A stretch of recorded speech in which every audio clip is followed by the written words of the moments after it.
శ్రీమాత్రే నమ. జై గురు దత్తాత్రేయ నమ. ఈ వీడియోలో మనం మిథున రాశి వారికి డిసెంబర్ 2025 సంవత్సర ఫలితాలు తెలుసుకునే ప్రయత్నం చేద్దాం.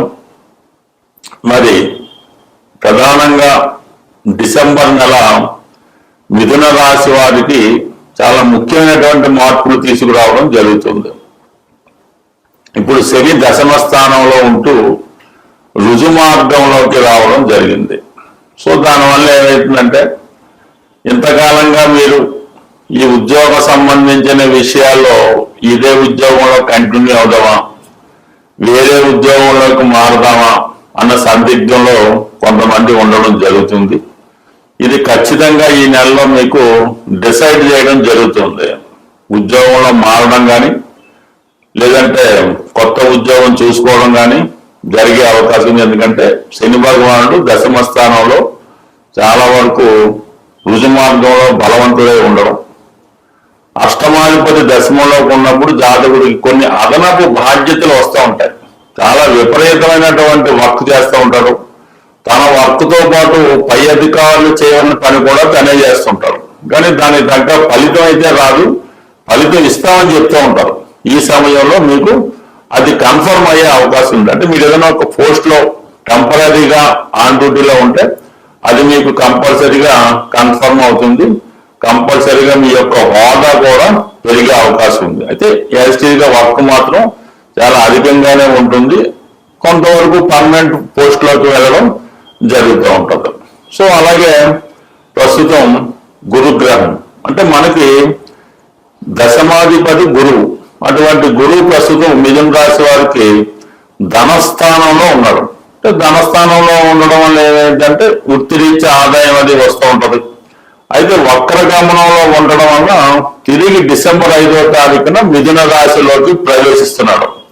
ఈ కారణం వల్ల ఏంటంటే మీ యొక్క క్వాలిఫికేషన్ తగ్గట్టుగా కొత్త ఉద్యోగం రావడం కానీ అదనపు హోదా రావడం కానీ జరిగే అవకాశం ఉంది. మీరు కూడా చాలా కాన్ఫిడెన్స్ గా వర్క్ చేస్తారు. వర్క్ లో చాలా సిన్సియారిటీ ఉంటుంది. చాలా పర్ఫెక్ట్ గా చేస్తారు. అధికారుల మన్నలను కూడా అందుకోవడం జరుగుతూ ఉంటుంది.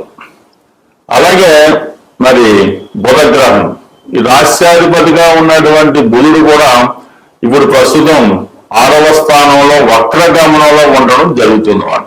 ఈ వక్రగమనంలో ఉన్నటువంటి బుధుడు జాతకుడికి తన ప్రతిభ విపరీతంగా పెంచుకునే ప్రయత్నం చేస్తూ ఉంటాడు.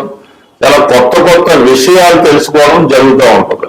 అయితే అక్కడ ఉన్నటువంటి కుజగ్రహంతో కలియడం వల్ల అంటే ఏదైనా మీరు ఒక పదవికో ఒక ఉద్యోగానికో ప్రయత్నం చేస్తున్నప్పుడు విపరీతమైనటువంటి పోటీ ఏర్పడుతూ ఉంటుంది. అంటే మీకు పోటీలో కూడా మీకు కావలసిన వాళ్ళే, మీ దగ్గర వర్క్ చేసుకున్న వాళ్ళే ఆ విధంగా మీకు పోటీలోకి రావడం జరుగుతూ ఉంటుంది. ఎవరు ఎంతమంది పోటీ పెట్టినా కూడా అంతిమ విజయం మీకే రావడం జరుగుతూ ఉంటుంది. అంటే మీరు ఒక వ్యాపార రంగంలో ఉన్నా, ఉద్యోగ రంగంలో ఉన్నా, ఏ రంగంలో ఉన్నా సరే ఈ పోటీ ఎక్కువగా ఉంటుంది. దాంట్లో సక్సెస్ కూడా మీకు రావడం జరుగుతూ ఉంటుంది. సో అలాగే ఇదే సందర్భంలో కొంతమంది విరోధులు కూడా మీకు ఏర్పడడం జరుగుతూ ఉంటుంది. ఇక్కడ ముఖ్యంగా తృతీయాధిపతి రవి 6వ స్థానంలో ఉన్నప్పుడు మీరు ఈ సమయంలో ఒక పోటీ పరీక్షలో పాల్గొన్నా, మీరు వ్యక్తిగతంగా ఒక క్రీడా రంగంలో ఉన్నవండి, లేదంటే ఏదైనా కాంపిటీషన్ లో ఉన్నవండి, కంప్లీట్ గా మీకు ఈ సక్సెస్ కూడా 6వ స్థానంలో ఉన్నటువంటి రవి కుజుల వల్ల ఇంచుమించుగా ఈ నెల ప్రథమార్థంలో అంటే డిసెంబర్ 16వ తారీఖు లోపల మీరు ఎటువంటి పోటీలో పాల్గొన్న విజయం లభిస్తూ ఉంటుంది. ప్రభుత్వ అధికారుల నుంచి పూర్తి సహాయ సహకారాలు రావడం లభిస్తూ ఉంటుంది. అలాగే ఏదైనా చిన్న చిన్న అనారోగ్య సమస్యలు ఉన్నా వాటి నుంచి బయటపడతారు. అలాగే నిరుద్యోగులకు కంప్లీట్ గా ఉద్యోగ సంబంధించిన విజయాలు, క్రీడా రంగం వారికి కూడా తగిన గుర్తింపు రావడం జరుగుతూ ఉంటుంది.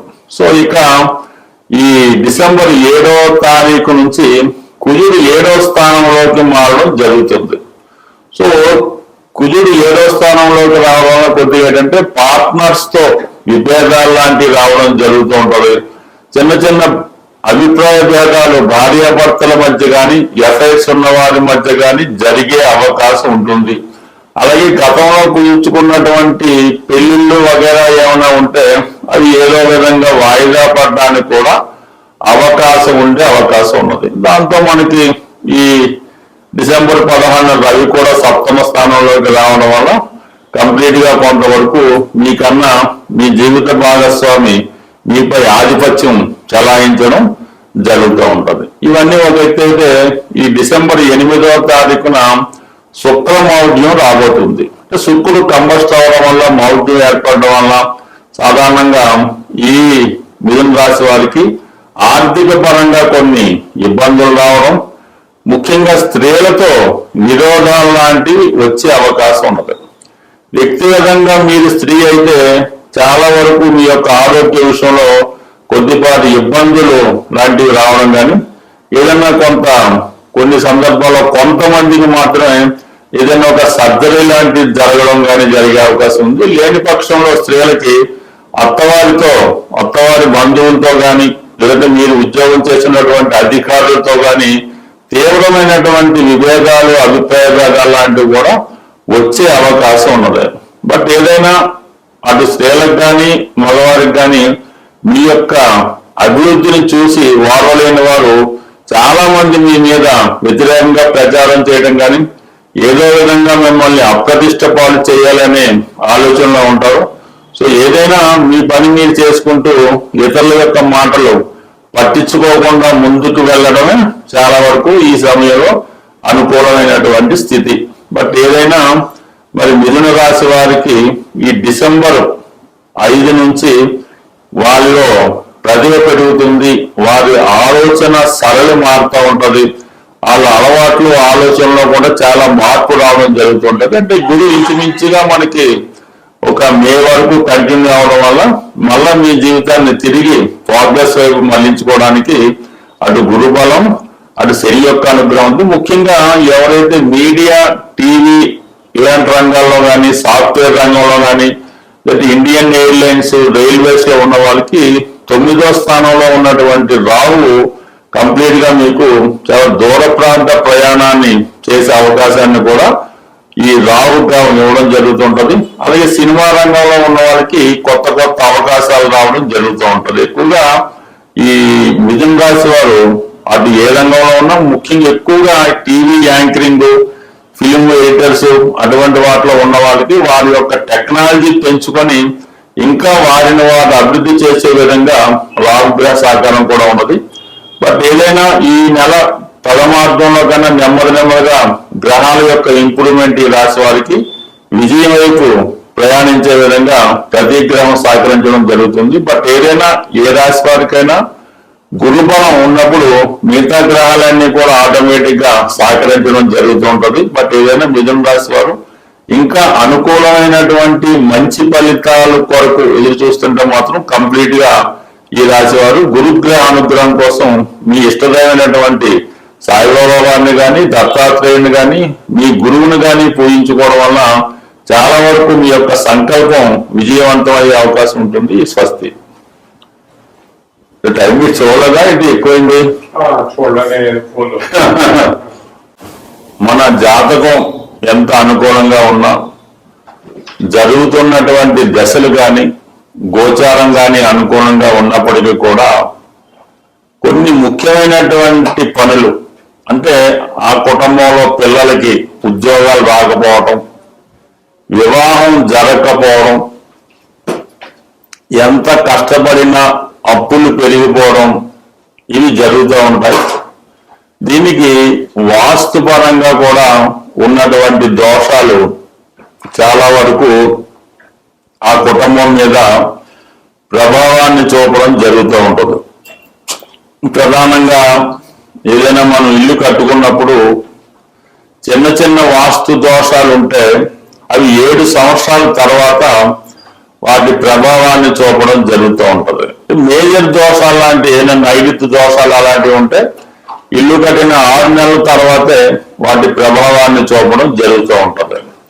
సో ఏదైనా మనకి ఈ దీర్ఘకాలిక సమస్యలు పరిష్కారం అవడం లేదనుకున్నప్పుడు కంప్లీట్ గా వాస్తుపరంగా ఉన్నటువంటి దోషాలు కూడా సరి చేసుకుంటే ఈ ప్రధానమైనటువంటి సమస్యలు పరిష్కారం అవుతుంటాయి. ముఖ్యంగా సాధారణంగా చిన్న సమస్యగానే కనబడుతుంటది. గృహంలో వాయువ్య దోషం ఉండడం వల్ల, అంటే వాయువు మూసి ఉండడం, వాయువులో టాయిలెట్లు, వాయువులో బరువులు పెట్టడం, ఇవి పెట్టడం వల్ల ఎవరైతే వ్యాపార పరంగా చేస్తున్నారో వాళ్ళు వ్యాపారం నెమ్మదిగా దివాలా తీయడం, అప్పులు పెరిగిపోవడం, ఎవరినైతే నమ్మి మీరు మీ వ్యాపారంలో మీ చేదోడు వాదోడుగా ఉంటారని పెట్టుకుంటారో, అది తమ్ముడవచ్చు, బామ్మర్దవచ్చు, ఇంకోడవచ్చు, వాడు నెమ్మదిగా వాడి చేతి వాటాన్ని ప్రదర్శించి మరి మీ యొక్క వ్యాపారంలో ధనాన్ని మళ్లించడం కానీ,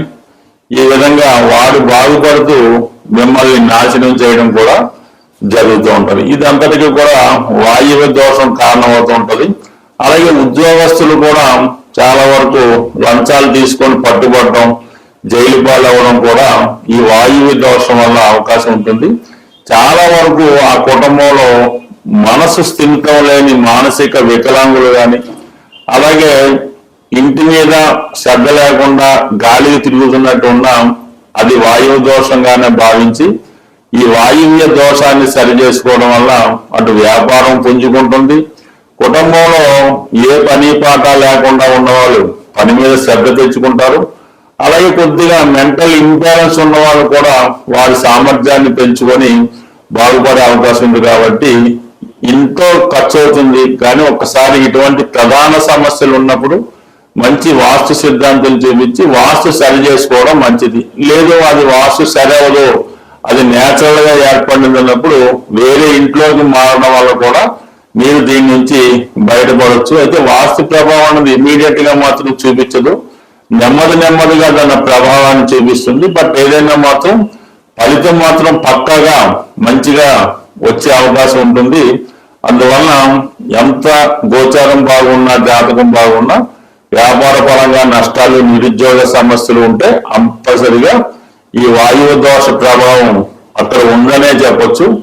ఏ కుటుంబంలో అంటే ఏ గృహంలో వాయువు దోషం ఉంటుందో అక్కడ ఆగ్నేయ దోషం ఉంటుంది. ఈ ఆగ్నేయ దోషం వల్ల ఏంటంటే స్త్రీలు ఎక్కువగా చెప్పిన మాట వినకపోవడం, అమ్మాయిలకి పెళ్లిళ్ళు అవ్వకపోవడం, భర్తకి వ్యసనాలు ఇవన్నీ జరిగే అవకాశం ఉంది. కాబట్టి ఎక్కువగా వాస్తుని కూడా సరి చేసుకుంటే జీవితం కూడా సెటిల్ అయ్యే అవకాశం ఉంటుంది. బట్ చిన్నగా వాస్తుకైతే పెద్దగా ఏం పరిహారాలు ఉండవు, పరిహారమైనా పెద్దగా పనిచేయదు. దానికి శాశ్వతంగా ఆ వాస్తు సమస్య సరి చేసుకుంటేనే వాస్తు సరి అవుతుంది. మనం నివసిస్తున్నటువంటి గృహం సరైనటువంటి వాస్తు విలువలతో ఉండి నియమాలు పాటిస్తూ ప్రతిరోజు పూజ పునస్కారాలు చేసుకుంటే మన జాతకం కూడా మంచిగా తన ప్రభావాన్ని చూపించే అవకాశం ఉంది. బట్ ఏదైనా ఇల్లు ముఖ్యం, వాస్తు ముఖ్యం, ఇల్లాలు ముఖ్యం, అలాగే మన అదృష్టం కూడా ముఖ్యం. బట్ ఏదైనా మన ప్రయత్నం బట్టి ఫలితం సాధించవచ్చు. ఏదైనా నమ్మిన వాడికి నమ్మనంత, నమ్మకపోయిన వాడికి ఏ ఇబ్బంది ఉండదు. బట్ ఏదైనా జీవితంలో బాగుపడాలి అనుకున్న వాళ్ళు దీన్ని ఒక్కసారి సరి చేసుకుంటే 100% మీ జీవితాల్లో మార్పు అన్నది తప్పక వస్తుంది. స్వస్తి.